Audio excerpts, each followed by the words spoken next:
podcast Binge Audio.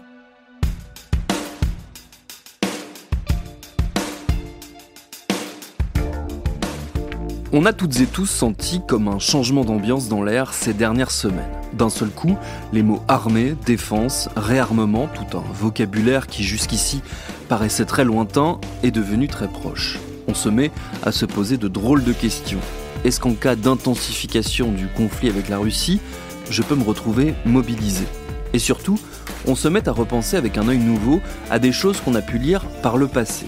Par exemple, les séries d'enquêtes qu'ont signées nos confrères de Mediapart ces dernières années au sujet de la présence de militants ouvertement néo-nazis au sein des forces armées françaises. Des militaires arborant des tatouages, des drapeaux, des symboles on ne peut plus explicites, parfois en uniforme, en pleine opération extérieure. Comment ces hommes se comporteront-ils en cas de conflit ouvert ? Car oui, la plupart d'entre eux sont encore dans l'armée. C'est l'un des éléments dont on va remonter le fil dans les 2 prochains épisodes qui seront donc consacrés à ces enquêtes menées par Mediapart entre 2020 et 2021. D'ailleurs, on va régulièrement cette année replonger dans leurs nombreuses enquêtes puisqu'on a le plaisir d'avoir lié avec eux un partenariat qui nous ravit bien plus évidemment que le terrible constat qu'on s'apprête à faire tout de suite. Je suis Thomas Rozek et vous écoutez Programme B.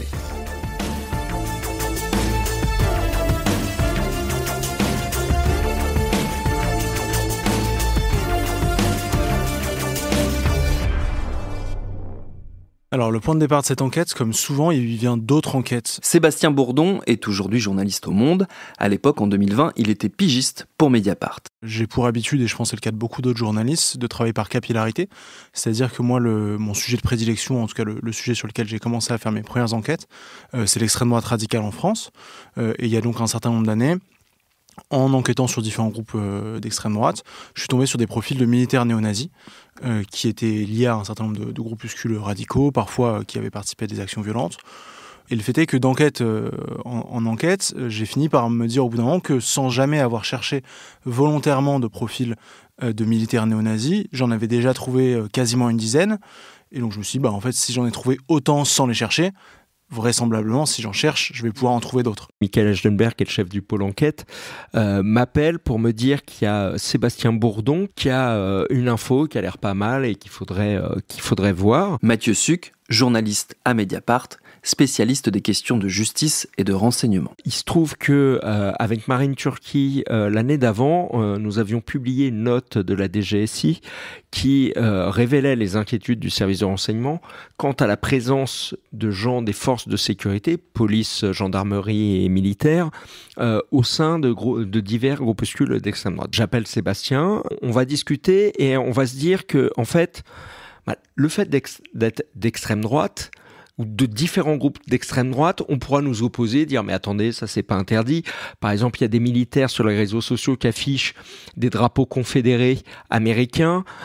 Ça signe une tendance, mais c'est pas non plus illégal. Et donc, on va décider de se concentrer uniquement sur les néo-nazis, ce qui réduit énormément le champ des recherches initiales de Sébastien, mais parce qu'on se dit, là, ça, c'est imparable. Sur cette enquête, la porte d'entrée, elle est relativement simple. En fait, j'ai créé un nouveau compte sur Instagram et j'ai commencé à m'abonner à des profils de militaires, qui étaient des profils de militaires tout à fait lambda, qui avaient des profils publics sur Instagram. Et le fait est que l'algorithme d'Instagram est relativement bien fait, puisque quand vous vous abonnez à des militaires, Instagram va vous faire des suggestions d'abonnement d'autres militaires. Et la façon dont j'ai procédé tout simplement, c'est que je me suis abonné littéralement à des centaines, si ce n'est des milliers de profils de militaires sur Instagram, et ensuite je les ai épluchés méthodiquement, c'est-à-dire je regardais toutes leurs photos, toutes leurs publications de A à Z, pour voir si dans le lot, il y en avait qui affichaient des symboles néo-nazis, que ce soit des tatouages, des drapeaux, des saluts nazis qu'ils pouvaient effectuer sur des photos. Non seulement il y a ceux qui l'affichent, pour lesquels il y a des symboles absolument incontestables. Justine Brabant est journaliste à Mediapart, elle est notamment spécialiste des questions de défense. Mais ce qui est intéressant aussi, c'est que des fois, il y a des tentatives pour cacher un peu toute cette grammaire. Par exemple, des bras tendus, donc des cigales, mais qui le sont souvent quand ils sont photographiés à moitié, qui sont donc un demi-bras tendu, ou bien le fait de se photographier devant des drapeaux nazis, croix gammées et tout, mais dans le cadre de musées, ce qui du coup c'est moins contestable, c'est pas chez soi, j'ai pas moi-même un drapeau nazi dans mon salon. Et donc dans ces cas-là, pour aussi rendre l'enquête absolument inattaquable câble et être tout à fait sûr de nous. Quand il y a cette symbolique, mais qui peut être interprétée, qui peut être discutée, on les intègre pas, ces cas-là, sauf si ça peut être croisé avec d'autres trucs plus explicites et incontestables. Ce qu'on a décidé de faire pour cette enquête, c'est vraiment de se limiter à des symboles stricto sensu néo-nazis, c'est-à-dire évidemment la croix gammée, qui est la plus connue, je pense, d'entre tous, le salut nazi, et ensuite un certain nombre de symboles moins connus du grand public, mais pour le coup, on ne peut plus lier à l'histoire du Troisième Reich, entre autres la Totenkopf, qui est une tête de mort qui apparaissait sur les casquettes des soldats de la SS et qui était également l'emblème d'une unité de la Waffen-SS en charge de la garde des camps de concentration et d'extermination. Le lien là est extrêmement clair. Également ce qu'on appelle un soleil noir. Alors ça pareil, c'est un symbole qui est assez peu connu du grand public. C'est un symbole qui a été inventé par la SS, qui n'a pas été tant utilisé que ça au moment de la Seconde Guerre mondiale, qui figurait sur le sol du château de Wewelsburg en Allemagne, qui avait été acquis par Heinrich Himmler, chef de la SS, pour en faire le quartier général de la SS. Mais c'est un symbole qui a beaucoup été utilisé après-guerre dans les sphères néo-nazies, et pour ses utilisations les plus récentes, une qui a été assez marquante dans sa diffusion, c'est le fait que ce symbole de soleil noir apparaissait sur la couverture du manifeste de Brenton Tarrant, le terroriste de Christchurch qui avait tué 51 personnes dans 2 mosquées en Nouvelle-Zélande. C'est la nouvelle légende un peu plus récente, au même titre que Anders Breivik, le Norvégien, qui avait fait les tueries d'Utøya.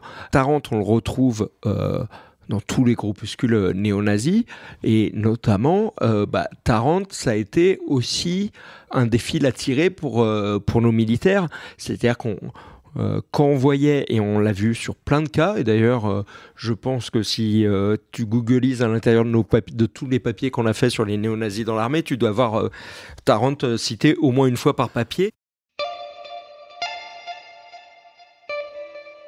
Outre la fascination pour Tarrant, beaucoup des militaires retrouvés par Mediapart ont en commun d'avoir des liens plus ou moins proches avec des groupes d'extrême droite radicale bien connus. On peut citer le GUD, le groupe Union Défense, le Bastion Social, l'Edelweiss, des groupuscules violents, régulièrement dissous par la justice et aussitôt reformés, dont on a noté un regain de popularité ces dernières années. Alors les liens entre les différents profils qu'on a pu identifier sont multiples. Il y a d'une part, en effet, des liens entre ces militaires, à titre individuel ou par petits groupes de 2 ou 3, avec différents groupuscules d'extrême droite qui sont actifs dans la rue. Donc déjà, ça montre bien que ces militaires, au-delà de simplement arborer ces symboles en tatouage ou sous la forme de drapeau au sein des casernes et au sein de leur unité, au sein de l'armée, ce qui déjà, en tant que tel, évidemment, est un problème et est un sujet, mais par ailleurs, ils appliquent ou ils mettent en action leurs idées à travers le fait d'aller, notamment dans la rue,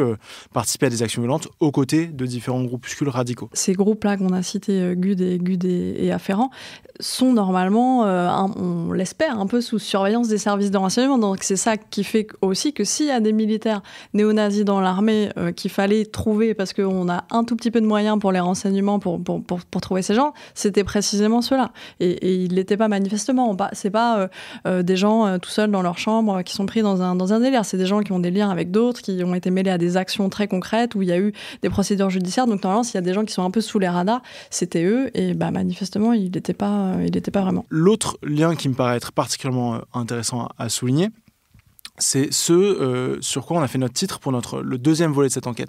C'est-à-dire qu'on a parlé de filière. C'est un terme qui avait beaucoup fait réagir au moment de la publication de ce volet-là.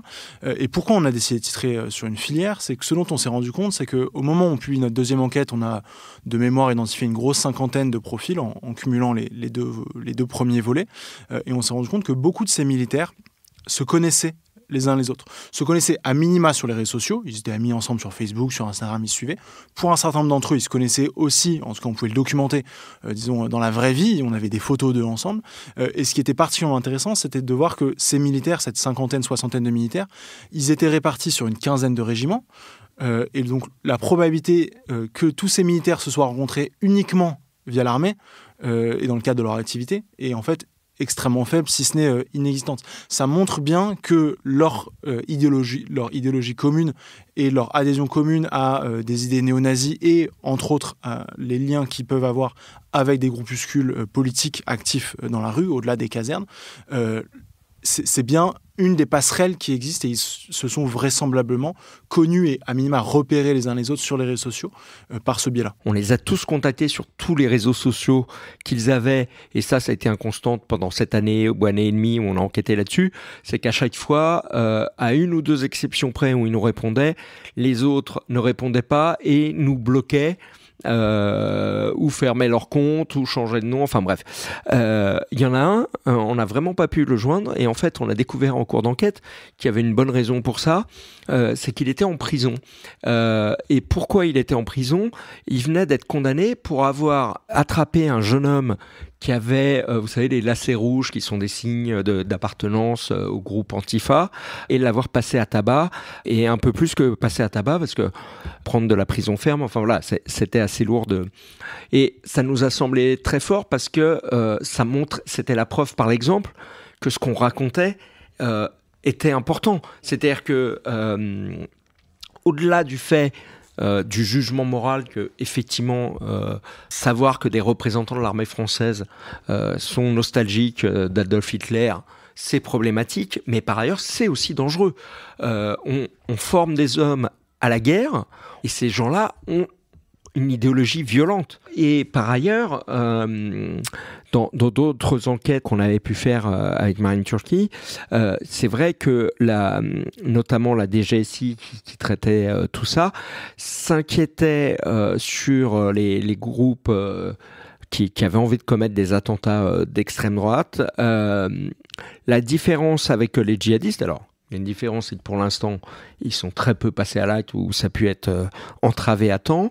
Il n'y a pas le même bilan, heureusement, que sur les djihadistes. En revanche, là où les djihadistes, depuis 2016, n'ont plus accès aux armes, et la plupart des attentats se font avec des couteaux de cuisine, ce que constataient les services de renseignement, c'est que les groupuscules, que ce soit des cellules qui envisageaient de passer à l'acte, ou ceux qui envisageaient juste de se défendre dans l'espèce de survivalisme et de guerre de civilisation qu'ils espèrent ou qu'ils craignent selon les cas, eux, ils n'ont aucun problème pour avoir des armes. Et dans tous ces groupes où on retrouve des armes, vous retrouvez toujours à minima un militaire.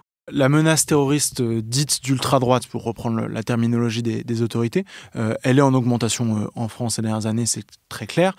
Et pour rappel, les derniers chiffres de mémoire donnés par Gérald Darmanin, c'est 13 attentats déjoués liés à l'extrême droite de 2017 à 2023, si mes souvenirs sont bons. Donc c'est quand même un nombre significatif. Au-delà de ces attentats déjoués, il y a également eu des passages à l'acte violent avec des morts attribuables à l'extrême droite en France. Le passage à l'acte violent, si ce n'est terroriste d'extrême droite en France, il est clairement, en tout cas c'est un risque qui est très présent. Et par ailleurs, sur les cas que nous on a pu identifier, se pose en fait la question de la responsabilité de l'armée si demain, une des personnes qu'on a pu identifier, ou un militaire néo-nazi d'ailleurs, qu'on l'ait identifié ou pas, passe à l'acte, ça fait peser un risque sur la sécurité de tout un tas de personnes. Il y a quand même, on l'a vu en Allemagne, et nous en France, on a eu 1 ou 2 cas, certes, moins finalisés, avec des gens plus folkloriques, on va dire, des gens qui avaient des projets à l'extrême droite radicale de coup d'État. Et à chaque fois, l'obsession, c'était aussi l'armée et des liens avec l'armée et tout ça. Donc, c'est aussi un vecteur qui peut être inquiétant par ce biais-là. Non seulement c'est des gens qui ont pu passer à l'acte donc dans leur vie d'à côté, parce qu'ils étaient souvent dans des groupuscules par ailleurs, mais c'est aussi des gens qui probablement ont fait des choses sous uniforme de l'armée française quand ils étaient en opération extérieure à l'étranger. Par exemple, on avait le cas d'un soldat de la Légion étrangère qui avait donc qui était néo-nazi, enfin qui avait des tatouages, etc. Tout à fait explicites. Et on a retrouvé des vidéos dans lesquelles il faisait notamment faire des pompes à un enfant ou alors au Sahel, probablement. C'était l'opération Barkhane. Il le faisait faire des pompes en l'insultant copieusement. Je ne donnerai pas les insultes, mais des insultes très, très, très racistes, en lui disant tu crois pas qu'on va te donner gratuitement, l'armée française donnera gratuitement de l'eau ou à manger, etc. Donc pour un truc filmé qu'on a pu retrouver, d'un cas qu'on a pu identifier, malheureusement, on imagine aussi ce que peuvent faire ces gens-là. Il y a quand même des choses assez hallucinantes dans ce qu'on a trouvé. Il y a un légionnaire de l'armée française qui est en Guyane dans le cadre de l'opération Harpie qui vise à lutter contre l'orpaillage illégal, et où ce militaire néo-nazi filme 4 jeunes enfants noirs en leur ayant vraisemblablement demandé de répéter à tue-tête Sieg Heil et d'effectuer des saluts nazis, geste que de toute évidence les enfants qui sont très jeunes sur ces images, ils comprennent absolument pas ce qu'ils font.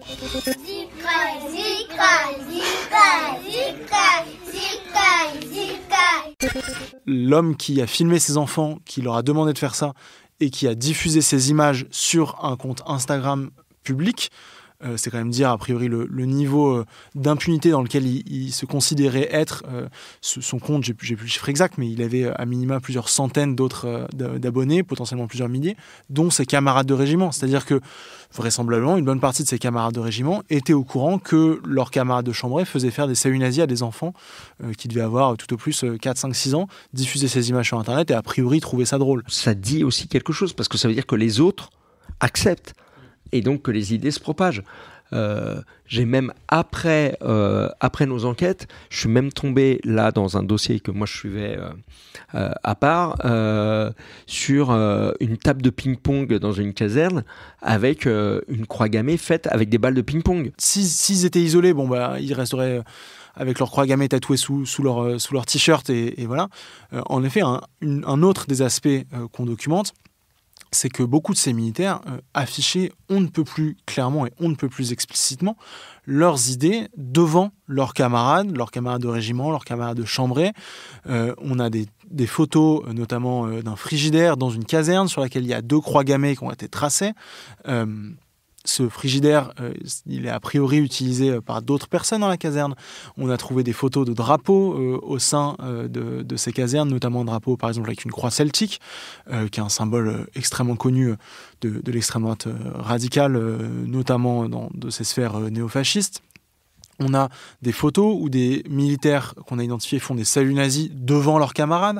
On a des vidéos où les militaires, encore une fois, qu'on a identifiés, font des saluts nazis devant leurs camarades et les autres réagissent pas plus que ça. Donc c'est bien que, en l'occurrence, en effet, ils rigolent. C'est donc bien que, a priori, c'est le fait qu'ils affichent leurs idées pose pas tant de problème que ça. Cette espèce d'extrême droite d'ambiance, je ne sais pas si on peut dire ça, comme le harcèlement, maintenant il y a des qualifications pénales, on parlait de harcèlement d'ambiance, il y a dans certains régiments une sorte d'extrême droite d'ambiance, même parfois un peu de fascisme d'ambiance, parce qu'on l'a dit, on a vu quand même, c'est pour ça que c'était important pour nous de pointer à la fois des gens qui à titre personnel faisaient ça, ou même en tenue se photographier avec leur tatouage, mais c'est très signifiant pour nous de par exemple montrer l'image d'un frigo qui est à la vue de tous avec des croix gammées.